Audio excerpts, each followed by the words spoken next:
ফিরে এলাম বিরতির পর। নজর রাখবো এবার অন্যান্য খবরাখবরে। ভয়ঙ্কর অবস্থা মায়ানমারে, ভারতীয়দের সতর্ক করলো দিল্লি। রাখিন সহ একাধিক প্রদেশে থাকা ভারতীয়দের জন্য মায়ানমার ছাড়তে নির্দেশ দেওয়া হয়েছে। ভয়ঙ্কর অবস্থা মায়ানমারে, যেখানে ভারতীয়দের সতর্ক করা হয়েছে। ইতিমধ্যে দিল্লির তরফ থেকে রাখিন সহ একাধিক প্রদেশে থাকা ভারতীয়দের জন্য মায়ানমার ছাড়তে নির্দেশ। ভারত সহ বাংলাদেশে আশ্রয় নিচ্ছেন মায়ানমারের বহু সাধারণ মানুষ। তবে গোটা বিষয় সম্পর্কে জানবো, আমাদের প্রতিনিধি সুপ্রীতি মুখার্জি রয়েছে। সুপ্রীতি, কি রয়েছে আপডেট? দেখো সবাইদিন আমাদের একেবারে পড়শি দেশ মায়ানমার, যে মায়ানমারে গত কয়েকদিন ধরে উত্তেজনা ক্রমশ বাড়ছে এবং এই উত্তেজনার ক্ষেত্রে আমরা যেমনটা দেখেছি, নিউজ চ্যানেল ইতিমধ্যেই খবর সম্প্রচার করেছে। বাংলাদেশ থেকে শুরু করে ভারতে একের পর এক মায়ানমারের যে নাগরিকরা রয়েছেন তাদের একটা ঢোকা বা তাদের চাপ কোথাও গিয়ে সৃষ্টি হচ্ছে। সেই জায়গাতে দাঁড়িয়ে এবার ভারতকে ইতিমধ্যে সতর্ক করা হয়েছে। ভারতের সীমান্ত এলাকাতে অধিক নিরাপত্তা ব্যবস্থা করা হয়েছে। এবার এই যে উত্তেজনা, সেই উত্তেজনাকে কেন্দ্র করে এমনটা খবর যে দেশের অভ্যন্তর অর্থাৎ মায়ানমারের অভ্যন্তরেই সেনাবাহিনীর সঙ্গে এই বিরোধ এবং তার সঙ্গে সংঘর্ষ কার্যত ভেঙে পড়েছে মায়ানমারের একেবারে নিরাপত্তা ব্যবস্থা। ভারত বাংলাদেশে যার কারণে অনুপ্রবেশ বাড়ছে, সেনা বিদ্রোহী গোষ্ঠীর সংঘর্ষের হাত থেকে বাঁচতে সীমান্তে ভিড় জমাচ্ছেন সাধারণ মানুষ। খুব স্বাভাবিক যে ছবি আমরা বিভিন্ন সময় যুদ্ধ পরিস্থিতিতে দেখি, সেই ছবি এবারও পরিলক্ষিত মায়ানমারের ক্ষেত্রে। তবে এবার এই পরিস্থিতিতে ভারতীয়দের জন্য সতর্ক বার্তা, কেন্দ্রের বিদেশ মন্ত্রকের পক্ষ থেকে এই সতর্ক বার্তা জারি করা হয়েছে এক প্রকার। এবং ভারতীয় নাগরিকদের অবিলম্বে মায়ানমারের যে রাখিন, সেই রাখিনও ছাড়তে বলা হয়েছে। যে সমস্ত ভারতীয় নাগরিকরা এখনো মায়ানমারে রয়েছেন, কেন রাখিন ছাড়তে বলা হয়েছে? কারণ মায়ানমারে যেহেতু এখন পরিস্থিতি খারাপ হয়ে গেছে, উত্তপ্ত হয়ে গেছে, তাই সেই জায়গাতে টেলি কমিউনিকেশনের যে ব্যবস্থা সেটাও এক প্রকার বিপর্যস্ত হয়ে পড়েছে। এবং তার কারণে কি হচ্ছে, মানুষের সঙ্গে যোগাযোগ করা যাচ্ছে না। যারা আজকে করেছেন ভারতীয়রা, তাদের সঙ্গে যোগাযোগ সম্পূর্ণ বিচ্ছিন্ন হয়ে পড়ছে। অত্যাবশ্যকীয় যে সামগ্রী তার দাম বাড়ছে, তীব্র সংকট দেখা দিয়েছে। খাওয়া দাওয়া থেকে শুরু করে নিত্য প্রয়োজনীয় সামগ্রীর দাম অত্যধিক পরিমাণে বেড়ে গেছে। ভারতীয়দের মায়ানমারে রাখিনেতে যেতে বারণ করা হয়েছে এবং সেখানে যারা আটকে রয়েছে তাদের ক্ষেত্রে কড়া সতর্ক বার্তা, তাদেরকে সেই জায়গা থেকে ফিরিয়ে নিয়ে আসার জন্য ব্যবস্থা গ্রহণ করা হচ্ছে কেন্দ্রের পক্ষ থেকে।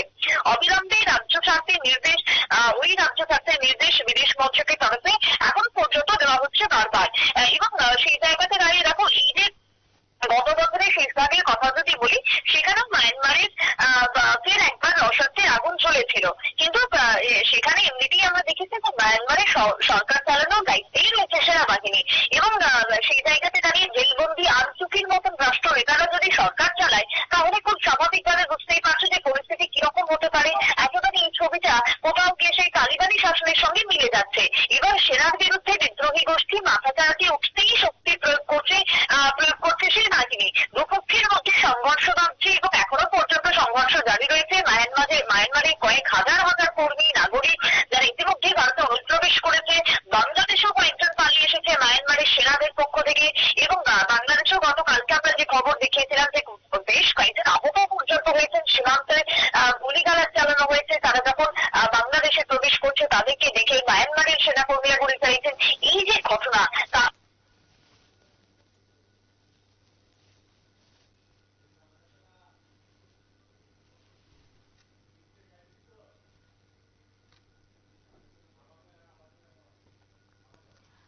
আমরা আবারও কথা বলার চেষ্টা করব আমাদের প্রতিনিধি সুপ্রীতি মুখার্জির সাথে।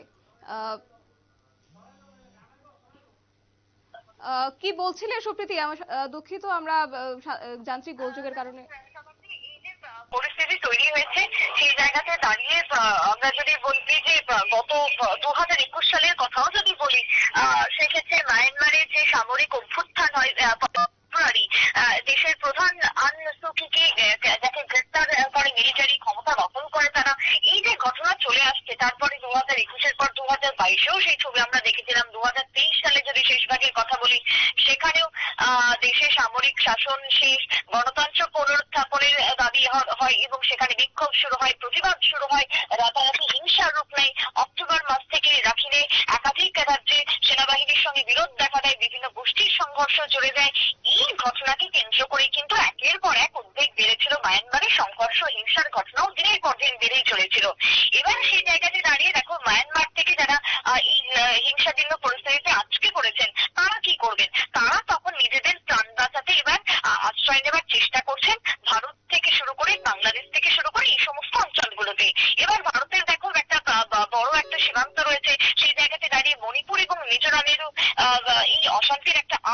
পৌঁছাতে পারে বলেও ইতিমধ্যে আশঙ্কা করেছিল দেশ। বিদ্রোহী গোষ্ঠীর উপরে মায়ানমারের একটা এয়ার স্ট্রাইক চালানো শুরু করতেই গত সপ্তাহে ভারতের তরফে সম্পূর্ণ যুদ্ধবিরতি ঘোষণার ইতিমধ্যে আবেদন জানানো হয়েছিল। আমরা দেখেছি যে সমস্ত জঙ্গি গোষ্ঠীর কথাও যদি বলি, একটা বড় অংশ কিন্তু মায়ানমারে রয়েছে, সেখান থেকেও কিন্তু একটা কাজ চালানো হচ্ছে। তাই সব দিক থেকে তাকিয়ে এবার ভারতের পক্ষ থেকে, কেন্দ্রের পক্ষ থেকে বিশেষ ব্যবস্থা এবং তার সঙ্গে সতর্ক করা হয়েছে যারা আটকে রয়েছেন এই মুহূর্তে তাদেরকে, এবং বিশেষ ব্যবস্থা নেওয়া হচ্ছে তাদেরকে সেই জায়গা থেকে ফিরিয়ে আনার ক্ষেত্রেও। যে ছবি আমরা কেন্দ্রের পক্ষ থেকে পাচ্ছি বা যে বক্তব্য কেন্দ্রের পক্ষ থেকে দেওয়া হয়েছে। এবার যদি বাংলাদেশের কথা বলি তোমাকে, বাংলাদেশেও ইতিমধ্যে মায়ানমারের যে রাষ্ট্রদূত তাকে তরফ করে প্রতিবাদ জানানো হয়েছে বাংলাদেশে, কারণ মায়ানমারের বর্ডার গার্ডের 229 জন সদস্য ইতিমধ্যেই বাংলাদেশে প্রবেশ করেছে বলে আমরা বাংলাদেশ সূত্রে খবর পেয়েছি। মায়ানমারের অভ্যন্তরীণ যে সংঘাত, সেই সংঘাতের জেরে দেশটির প্রায় বহু মানুষ সেই জায়গাতে গোলাবারুদ থেকে শুরু করে যে হাতাহাতির ঘটনা ঘটেছিল, সেক্ষেত্রে অনাকাঙ্ক্ষিত ঘটনায় বহু মানুষ আহত হয়েছেন, এবং মায়ানমারের রাষ্ট্রদূতকে তলব করে এ ব্যাপারে প্রতিবাদ জানানো হয়েছে বলেই মঙ্গলবার বাংলাদেশ থেকে যে খবর উঠে আসছে। অর্থাৎ সোমবার এবং আজকে পর্যন্ত, মঙ্গলবার এবং বুধবার পর্যন্ত মায়ানমারের সীমান্ত অতিক্রম করে ইতিমধ্যে যারা যারা এসেছেন, প্রবেশ করেছেন, এছাড়াও আর 229 জন বাংলাদেশে প্রবেশ করেছেন। ভারতের ক্ষেত্রে সেই সংখ্যাটা এখনো পর্যন্ত স্পষ্টত জানা যায়নি। তার পাশাপাশি আরো কেউ এসেছেন কিনা তা এখনো জানা যায়নি, তবে আসার সম্ভাবনা একটা রয়েছে, কারণ তারা আশ্রয় চাইছেন। কয়েক মানুষ আহত হয়েছেন, প্রাথমিকভাবে তাদেরকে রাখা হচ্ছে, আশ্রয় দেওয়া হচ্ছে বলেই খবর। কিন্তু এই ঘটনাকে ঘিরে মায়ানমার তো উত্তপ্ত রয়েছে, তার সঙ্গে ভারত এবং বাংলাদেশের পরিস্থিতিও কিন্তু যথেষ্ট উদ্বেগজনক এই ঘটনাকে কেন্দ্র করে। শতাব্দী, ধন্যবাদ। কথা হচ্ছিল আমাদের প্রতিনিধি সুপ্রীতি মুখার্জির সাথে। অর্থাৎ ভারত সহ বাংলাদেশে আশ্রয় নিচ্ছেন মায়ানমারের বহু সাধারণ মানুষ। সেখানে বলা যায় যে ভয়ঙ্কর অবস্থা রয়েছে মায়ানমারে, যেখানে ভারতীয়দেরকে এই মুহূর্তে সতর্ক করা হয়েছে। অর্থাৎ রাখাইন সহ একাধিক প্রদেশে থাকা ভারতীয়দের জন্য মায়ানমার ছাড়তে এই মুহূর্তেই নির্দেশ দেওয়া হয়েছে। নিয়ে নিচ্ছে ছোট একটি বিজ্ঞাপন বিরতি, সঙ্গে থাকুন।